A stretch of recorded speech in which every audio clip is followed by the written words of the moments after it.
Struggling to discuss sex and intimacy with your partner? Not feeling met, seen, or heard in your relationships? I'm Janelle. And I'm Andrea. We're two midlife mavericks sharing our own experiences. Messy AF and no regrets. With marriage, divorce, polyamory, and pleasure. We've learned that when you're brave enough to figure out what you want and ask for it, with partners, friends, family, and most importantly, yourself, you'll feel more alive and free. Question everything, especially your mother's advice. There's no rom-com formula for this, but don't panic. Being alone matters. Honey, I can't miss you if you don't leave. What if your breakup could be your breakthrough? Our podcast is for Bravehearts. Anyone who seeks or has found the courage to confront their fears and limiting beliefs about breaking societal norms in the spirit of finding their truth. If you're seeking permission to be brave in your relationships and want to feel less alone along the way, we got you.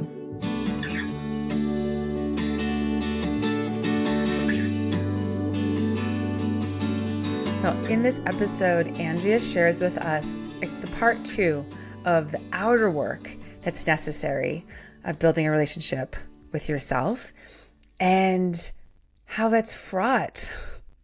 It's fraught with challenge and obstacles and disappointment, but yet also inherently so deeply worth it. But it's a conscious choice again and again and again, day after day after day. Yeah, and it's because really building a relationship with myself and maintaining that relationship on an ongoing basis has changed my relationship. You'll hear about how it's changed my relationship with my parents, my relationship with my partner. It changed my boundaries. It's changed my trust in the universe. It's changed how I show up at potlucks. Yeah. Yeah. And it's changed my relationship with my intuition. So just wait. Boom. So much happening in this episode. I can't wait for you to hear it. It is raw and vulnerable, but that is definitely the best way to be, man. Here we go.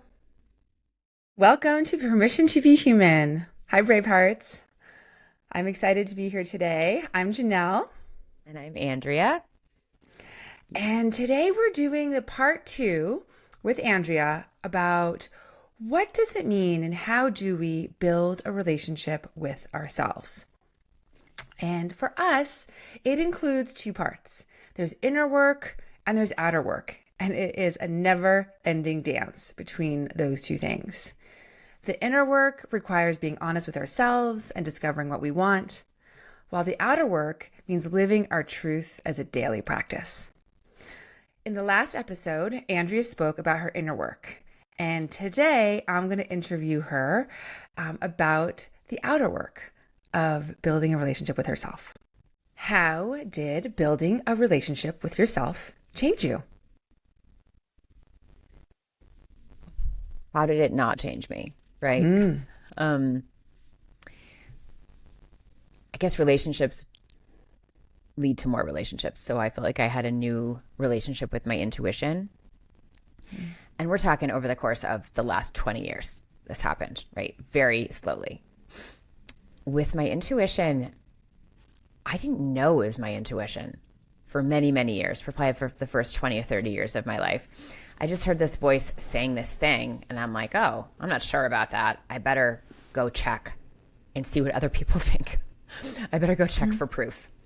So before, with my intuition, I was searching for all this proof. I wanted multiple signs. I wanted to fact check the fuck out of my whispers. Like, I literally think something now, and instead of questioning it, I'm like, oh, I guess I'm supposed to do that. Or I'm supposed to consider that for sure. Like, that's a big sign. Okay, I'm going to pause you for a second there because what I'm hearing is that you've had a voice, your intuition, your inner whispers, most of your life, let's just say, talking to you, but even that was coming from inside of you, but you doubted that. So then you had to affirm, or you went on this quest to affirm the inner voice by asking everyone else. Correct. Absolutely. Okay. And not just asking other people, but thinking about it for a long period of time and thinking, oh, maybe, but it was definitely nothing I trusted. I mean, even now, I have had one thing that comes to mind gnawing at me for literally years. Still not doing it. Like it's just there, and so I'm not getting an A+ at this yet. Maybe I never will. So a new relationship was also formed with others' opinions. Like I still care. We all care to an extent, and we'll never get rid of that completely. I won't. But I just started not caring as much, right? Like I started reading less school emails. Like I realized that things just always sort of worked out. I wasn't worrying about having the tickets. I wasn't worrying if we checked all the boxes, if I got the potluck exactly right, especially in these low risk situations. I mean, if you're going to a concert, you need a ticket. But if I'm going to something that's in the community that doesn't cost that much or is free, like who cares, right? So there was a lot of little things like that I stopped worrying about. I think this stems from not only stopping worrying about other people's opinions, but having better trust in the universe and things working out. So what I'm hearing is that there was a whole bunch of things you were doing. You were like checking a whole bunch of boxes, such as, I have to read the school email and I have to make sure I'm getting the ticket on time by the deadline, blah, blah. And then part of you realized, I can still go to this event even if I don't reply or read the email, or I can still go to this thing and I get, the tickets they're still available the day before the show, right? Like you didn't have to like hold on so tightly to all of the things. Yeah, it's not exactly. No, it wasn't about planning. It's just more about handling details. Like I'm not going to handle that detail and it's still going to work out. Okay. Got it. That's really so much what it's about, because I had such a level of anxiety about, what's going to happen if I don't get it right? And guess what? Nothing. In so many cases, fucking nothing. Oh. So it was your level of rightness, no one else's level of rightness. Yes. Like no one's paying attention except me. And I think what this takes, though, is a lightening up of myself, right? When I was young, my family had mantras for the year. And there's many mantras across decades. My parents still do this. And one of them I'll tell you about. The backstory is that, I run pretty anxious, and I would say my dad is also more anxious in general than my mom. And one year he just said the family mantra was going to be, we're lightening up. And so I would ask him something and he'd say, nope, I'm lightening up. And that was just what he would repeat over and over. And yeah. And, that was something to remember. Like, lighter. And I love this. I've never heard this mantra story. I always love learning something new about you after all of our years of being friends. Okay. Right? Yeah, some of their mantras are pretty good. So a couple of the things that happened, I started expressing myself a lot more because I didn't care what people thought. I was just like, I'm just going to wear the thing. I'm going to wear a cowboy hat and cowboy boots more often. I'm going to go barefoot to parent pickup. I'm going to put these insulators, these turquoise insulators that are antique things from the top of telephone poles that I'm obsessed with. I'm going to buy 100 of them and put them all over my house. Just, anything like that. I'm going to Mod Podge my living room wall with book pages, glue them all on like wallpaper. Just little things like that I started expressing and not caring as much about them not fitting in. So I'm curious, with these things, would you say stemmed from inside of you? Like a part of you, something inside said, I want to Mod Podge my living room wall. And then in the past, would something inside of you have said, no, that's not okay. No one does that. And Correct. Then eventually you're just like, the inner voice is like, I still want to do it. And you're like, okay. Yeah. I'd always wanted to do it, let's say, these types of things, but thought, no, that's not quite right. Like, it just doesn't fit in the box. I also changed a lot of my relationships. And this is hard. It's it's really hard. And this is the part where I don't want to scare Bravehearts. They're going to be like, I'm not building a relationship with myself. Are you joking? That sounds awful. You know, Iris changed my relationship with my parents. Not drastically, but it started to shift over time. I would say over the last 10 or 15 years, it really started to shift. I began seeing myself differently. My parents, on the other hand, still saw me as the woman that they raised. And this was incredibly challenging, and I'm still navigating that. I'm navigating how to be my authentic self and also pay tribute to the person that they know. And so my current state is a melding of both, and I'm learning how to show up completely for myself and the world and also honor them.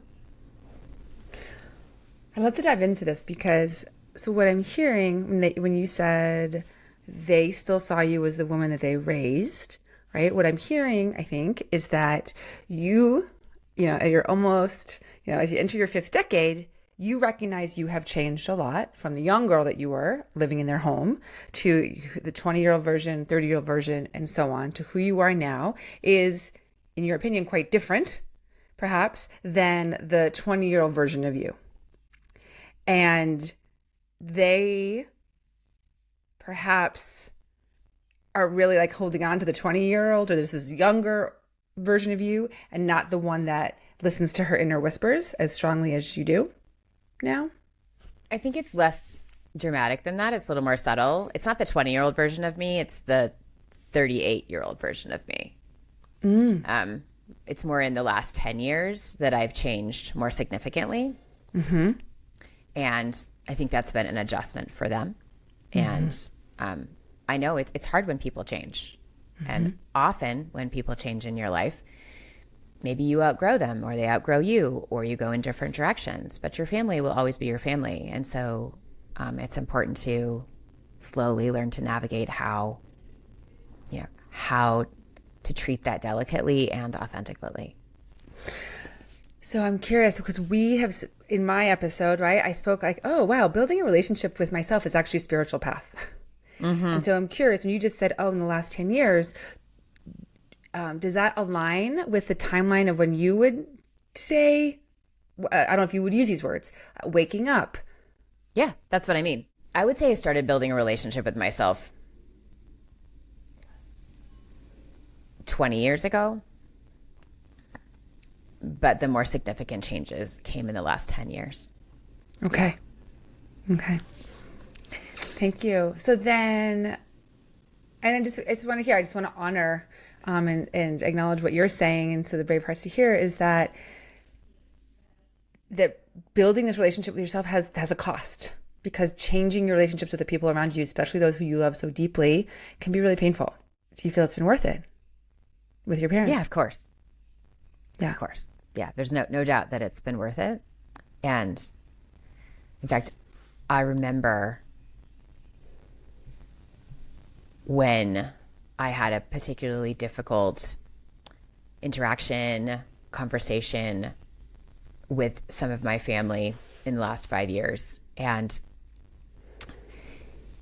I came back to Denver after visiting them, and you said to me, oh, well, I think you made the right choice.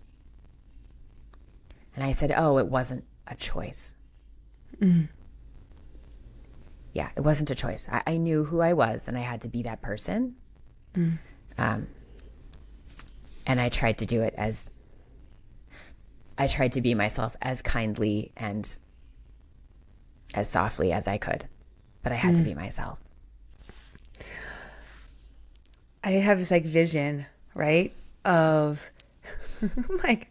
the toothpaste. The more you're yourself, the more you're squeezing the toothpaste out. And at some point, you can't go back in, right? There's no choice. You're yourself. And so there's no way you can squeeze yourself back into the version of you were before. Yeah. Yeah, I can't. You can't unsee what you've already seen. Thank you. And sometimes there's a mourning there that has to happen. Yeah, grief, deep grief. Deep grief. Yeah, for the version of yourself that maybe like there's a, I think and sometimes they say ignorance is bliss, right? You're like, oh, our relationship used to be fine, but but it required me not knowing myself in order for that to be the case. So I have to grieve that. True. Or just knowing a very light version of myself. So what else changed as you built a relationship with yourself? I changed my boundaries. I say no more. I pause more. I'm less of an instant people pleaser. It's still hard for me in the moment. I find that I don't say yes, but I don't say no either right away. I think a perfect example is a couple nights ago when you called me spontaneously and said, oh, you know what? I have a free night and I need to leave my house because my roommate is performing a ritual. Could I come over? And right away I was like, oh, I don't know. Because I had been a little bit attached to being alone that night without my daughter. And you know, being the kind, anticipatory person that you are, said, well, why don't you think about it and just call me back? Because I knew you knew that's what I needed to do. And so I did that. So I got off the phone, got away from that energy, put distance between me and you, and then figured out if that was something I could adjust to and switch to, and if I wanted that to happen. And so then I called you back and said, okay, great, come over. And we had a beautiful, fun night together. Yeah, we did. Yeah. Sitting on the porch. I've let go of friends. I skip more events. I cancel. And I will confess, I sometimes still make shit up when I cancel. I do. I cannot bear sometimes to just say, no, I'm just not in the space to come to this tonight. There's certain people that I know can receive it and certain people that can't. And I still think it's still a little bit of a battle for me. I recently heard a colleague of mine at a meeting explain after Easter weekend a situation she was in. Everyone was planning to go to a relative's house for brunch on Sunday morning. Maybe, say, 10 people. And the hosts called the night before and said, you know what, we're not doing this anymore. We're going to go play golf as a family instead. So, I don't know the details, but it sounds like this brunch had been planned for a while. And my colleague said she was really struggling to accept this. But she was like, okay, that's what they wanted to do. And I see both sides. I see her struggle, her disappointment, her hurt. And then I see this other family saying, that's not what we want to do. And I like to say, what I'm hearing is like, you can go all the way into something. So like this family had said yes to the brunch, went all the way in, all the way up to the night before. And then they still have permission to change their mind. We all have permission to change our mind, no matter how Aren't there some rules around this? Like, oof, that's not, I wouldn't do that. Not the night before. I wouldn't. Like, unless something had happened and I was like, wow, no, we need space to like process this issue or crisis. Which, of course, could be what they were doing on the golf course, right? But that's what they chose not to say, right? True. It's true. So, right, they were like, oh, actually, in our family, like our family is going to be hurting if we don't just have our family here. And it's actually like, it's going to be hurting if we don't have fun with our family, right? Like that would be another way to look at it, which is that they just prioritize their immediate family first, and at the cost of disappointing others. And we don't always know. And so, I also, curious what you think about this, Andrea, have found like there's a collective energy. And if one person is in, like, let's just keep using this family example, right? That the 8 people that they had to call and say, hey, sorry, like, we're not doing it this way. Those 8 people now had a free morning and afternoon. They got to do whatever they wanted with. But like in some cases, like obviously this one woman kind of struggled with like what happened, although she gets to be a lesson on our podcast. So we had that example come from it. But someone else might have been like, oh my God, I'm so glad I didn't want to go and I couldn't say no. Sure. Totally possible. Like I have a friend, Katie, who always says, I love getting a cancel. Every time she gets a cancel, she's excited. Because she gets to stay home. Yes. Yeah. So I can definitely see both sides, but okay. I think your question was about the collective group too. If there's one person who's really not in, then of course it impacts the entire group. The way I see it is we're impacting the entire group if we show up not in our joy and radiance because we don't want to be there, and we're impacting our group by taking care of ourselves. So what's the better way to impact the group? Yep. I hear you. Love it. Okay. Next question. What else have you learned? I let go of form easier, right? And we've talked a lot about the podcast about letting go of form. So Bravehearts, you might remember this can mean letting go of the form of love. Some people express love with gifts, and some people express love with texts, and other people hug and other people don't. And how can we let go of form in receiving that love? Because if we don't, we're basically denying ourselves love. So I mean, that's a great example. But we can also let go of form with everything else, right? Marriage doesn't have to look a certain particular way. A career doesn't have to look a certain way. Motherhood doesn't have to look a certain way. And I have a recent example that I haven't talked about. And there's a recent example that I think is really trivial, but really profound in that every year, twice a year, my choir has a song share, right? And Janelle introduced me to this choir. It is now like one of my favorite things in the world. Lift the Spirit Choir, woo woo! Yay, Lift the Spirit Choir. And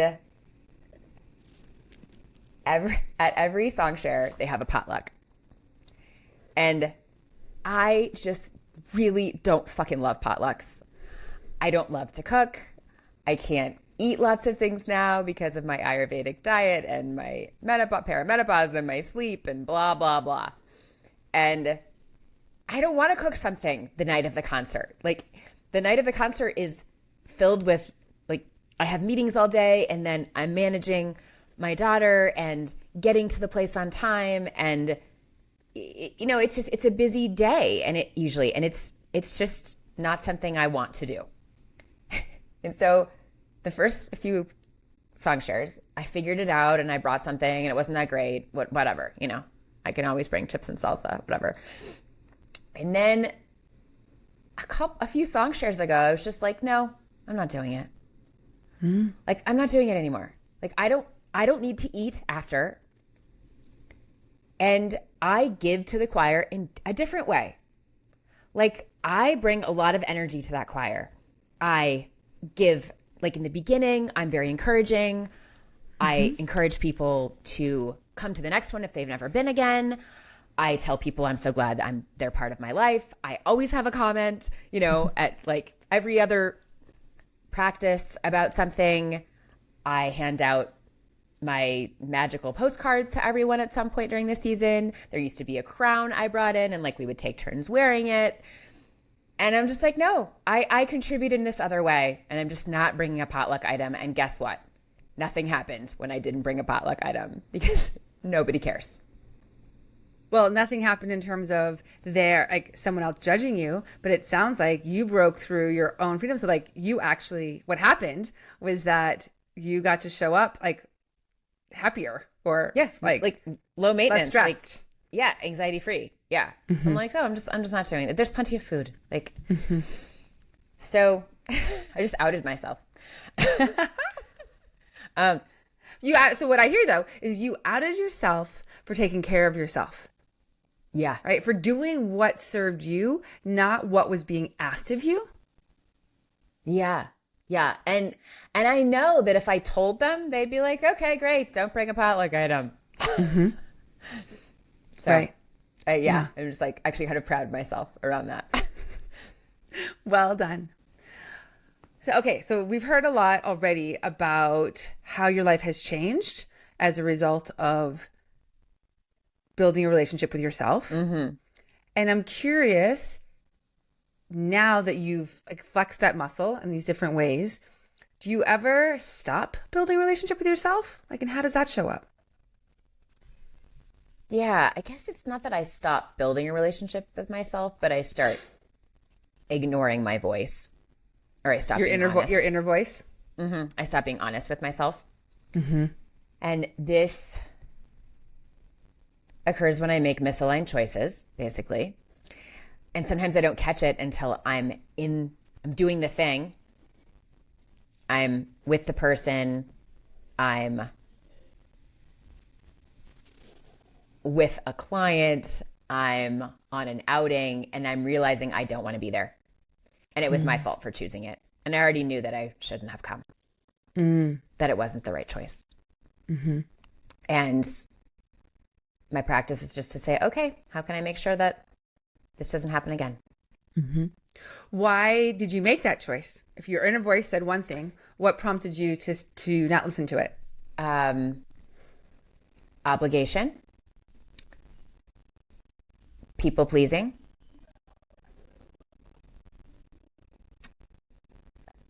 avoidance of complications and drama. I didn't want to disappoint someone. Sometimes it's just an old habit. Mm-hmm. Your last statement there about not wanting to disappoint someone reminds me, and I think we've mentioned this before with Glennon Doyle, that her comment that she said to her daughter was, your job is to always disappoint others before you disappoint yourself. Mm-hmm. Yeah, I love that. Mm-hmm. And so it sounds like sometimes you find yourself, oh, I'm concerned, I'm going to kind of caretake someone else's feelings, and I'm going to disappoint myself. Yeah, forsaking your own. So I also realize that sometimes me abandoning myself, not being honest with myself, is because I'm in a place of panic or scarcity or desperation. And when life gets hard, there's a lot of that. And that's what it comes up. When it comes to finances or love, I think those are two really charged topics. I also realize I don't want to be considered cheap. And so I can spend money when I don't have it. It doesn't come up that much, but just occasionally. Yeah. So what I hear a lot in your share is that a big reason that you will disappoint yourself or not be honest with yourself is just the fear of being judged by others and how others are going to perceive you. Yeah, totally. That's it. Is there other areas that it comes up that you haven't been honest with yourself? So with my husband, we are separated, but we have not gotten divorced yet. And I actually wasn't honest with myself about my marriage at a certain point. We had been through a lot of life together. We actually just celebrated our 20th anniversary. And in our life, some things were very hard. So much of it was poignant and beautiful. We had gone on so many different adventures. We had shifted our life so many different times. We had zigged society's zag again and again. We had tried polyamory, and that had helped us come back to ourselves. We'd both grown so much individually, and then we came back together. But at some point, we decided that we wanted to be more devoted to each other's growth and vibrancy than the container of marriage. And even saying that out loud for me across the last few years was hard, but I knew that was the right thing. But I eventually wasn't honest with myself about that because I was so afraid of divorce. So desperately, desperately afraid of the shame, of the guilt, of the disappointment, of the flaw, of the stain. And I was so afraid of doing this to my child. I was so afraid of the consequences and the impact on her life, on her vision, on her mental state, on her life, on the pressures, the choices I would be forcing her to make. But our spark had died, and there was a dis-ease to living together. And so I wasn't honest really with myself about it. And he made it happen. He decided to move out. And only then was I really willing to admit to myself that I also wanted that distance. Yeah, I remember that moment with you.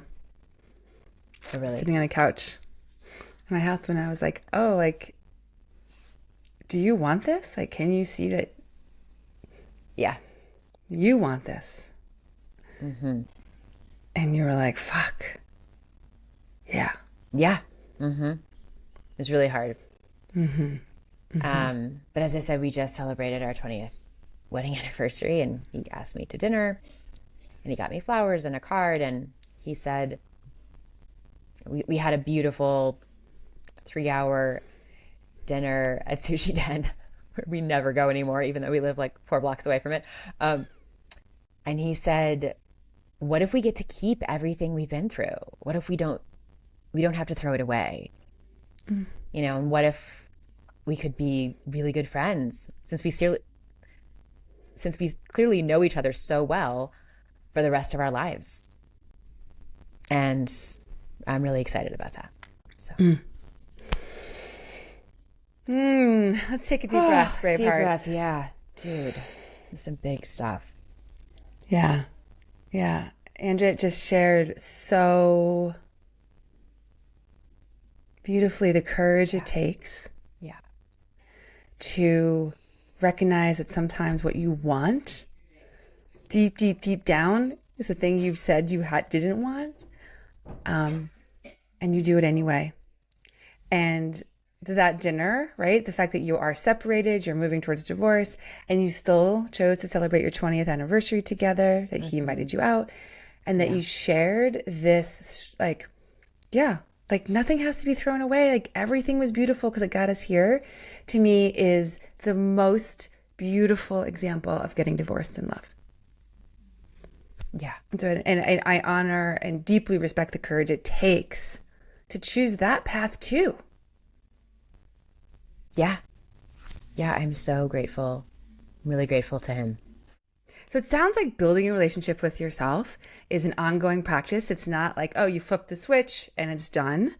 It sounds like there's still moments that you're in it and then you can forget, and then you're in it and then you forget. So what do you do to maintain it, to maintain this relationship of being honest with yourself? I don't fucking know. Do you have any ideas? Yeah, it's hard. It's really hard. And I think it's coming back to the body. It's taking time for myself without any other people or other distractions once a day, or even 3 times a day for a minute. It's attuning to myself, right? It's attuning to my body. It's attuning to my mind. And it's listening to what I want, just constantly coming back to myself to say, wait, is this what I want? Is this the right thing? And it's really hard to shut out the noise. But I have found that a quieter life, a life with less people, a life with less events, is something that has allowed me to do that, for sure. And I'm curious, the other part, which I heard you say throughout this whole episode, is there's noise that feels like it's coming from outside of you. Like, oh, the noise was, I need to bring something to the potluck. But then actually the conflict was within yourself of like your own judgment of yourself if you didn't. So I'm curious, how do you maintain that distinction when the input might be coming from outside of you, but it's the conflict within of your own judgments of yourself. So how did you resolve the fact that you didn't bring something to the potluck, and that doesn't mean you're a bad person, right? That you that in quote unquote imperfection was actually fine, right? Because it was ultimately all about you thinking about how you feel about yourself. Yeah, I think it just goes back to letting go of form though, right? Because for me, it's like, no, there's some kind of rules or obligation I want to keep doing and following. But when I realize that can look differently depending on who you are and where you live and what time of day it is and what the season is and just so many different things. And I'm like, oh, I can still offer myself, but it just doesn't have to look like that. And I think that comes up a lot in maintaining that honest relationship with myself, because that means I can still participate in the world, but it doesn't have to look exactly the same. Well, what I'm hearing also is you are recognizing that what you're offering, like your unique gifts and what you're offering has value.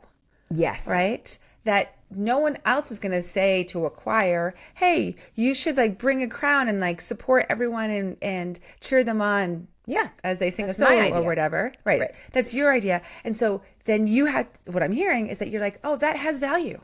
My creative idea and expression and action on that has value.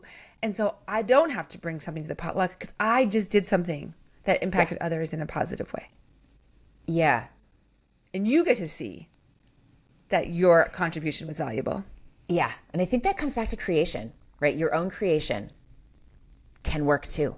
In most cases, you don't have to do a particular thing. And that is having value in myself and having trust in my own offering. I also realize that in maintaining an honest relationship with myself, I want to maintain a positive relationship with myself. And so one of the catches that happens if I'm not is that if I make poor decisions, I start self-loathing. I'm just like, oh, you're such a bad person for doing that. Because I know it's not the right thing to do. For yourself. Yeah. And so it just builds on itself, right? So I'm doing the thing that's not in alignment with myself. And then I start hating myself because of it. And then I'm really in trouble. And it doesn't feel good to have that self-loathing. This is about me making choices in my life that are clearly misaligned with my soul. But making them out of obligation, cultural conditioning, desperation, needing money, wanting attention, making misaligned choices, and then making that choice and thinking, oh shit, this is the wrong choice. And thinking, no, Andrew, you made this choice consciously. What were you thinking? You're betraying yourself. You're abandoning yourself. And then I start not liking myself. And that's really when I know I'm in trouble. So it's a little different than just like not doing the people pleasing. And there's also whispers that are telling me not to do something and I do it anyway. So this is the reverse. Okay. And I do it anyway, and I consciously do it, and I'm consciously not aligning my decisions with my best self. It's tricky, it's this relationship with yourself is something I'm constantly working on, just like I'm working on a relationship with my friends or my partner or my family. And it's not without heartache and not without struggle, but it is the most important relationship in our lives. And Bravehearts, I support you in all of it. Yeah. Oh, okay. Let's take another deep breath to close out. Yeah. Andrea, thank you so much for sharing so vulnerably about the work, the outer work, right? Of once we discover who we are, then having to live it in the world. And there's a part of it is in relationship to others. But then the other part is, oh, I know what's best for me. And when I don't do it, then the person I'm disappointing is myself. And having to face that is almost the hardest thing from what it sounds like. Yeah. And it's part of the journey, part of the ongoing journey home to ourselves. So thank you. Thank you for sharing. And I love you so much. I see you being such a brave heart. Bye, Bravehearts. Love you.